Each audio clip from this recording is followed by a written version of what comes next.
ഹഗ്ഗായി പ്രവചനം 1-ാം 7-ാമത്തെ വാക്യം. സൈന്യങ്ങളുടെ യഹോവ ഇപ്രകാരം അരുളി ചെയ്യുന്നു, നിങ്ങളുടെ വഴികളെ വിചാരിച്ചു നോക്കുവിൻ. ദൈവാലയം പണിയുവാൻ ജനത്തോട് ആലോചന പറയുന്ന ഒരു പ്രവാചകനാണ് ഹഗ്ഗായി. അത് പറയുമ്പോൾ പറയുന്ന ഒരു കാര്യം, നിങ്ങളുടെ വഴികളെ നിങ്ങൾ വിചാരിച്ചു നോക്കണം.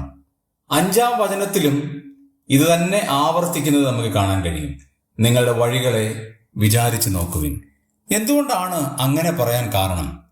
ഇതൊരു സ്വയ അപഗ്രഥനമാണ്.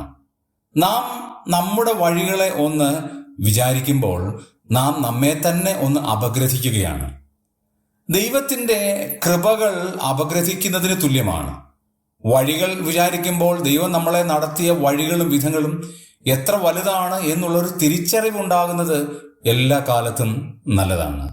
മാത്രവുമല്ല, വന്ന വഴികളെ നാം ഒന്ന് വിചാരിക്കുമ്പോൾ നമ്മുടെ പാപപ്രവൃത്തികൾ, ദൈവത്തിന് വിരുദ്ധമായി നാം ചെയ്തിട്ടുള്ള ക്രിയകൾ ഏതൊക്കെയാണ്, എന്തെല്ലാമാണ് എന്നുള്ളത് നമുക്ക് ഒന്ന് തിരിച്ചറിയുവാനിടയാകുന്നത് നമ്മുടെ വഴിയെ നാം അപഗ്രഥിക്കുമ്പോൾ മാത്രമാണ്. പ്രവാചകൻ പറയുന്ന ഈ വാക്കുകൾ നമ്മളോടുള്ള ബന്ധത്തിലും അന്വർത്ഥമായ കാര്യമാണ്. നമുക്ക് നമ്മുടെ വഴികളെ ഒന്ന് വിചാരിച്ചു നോക്കാം.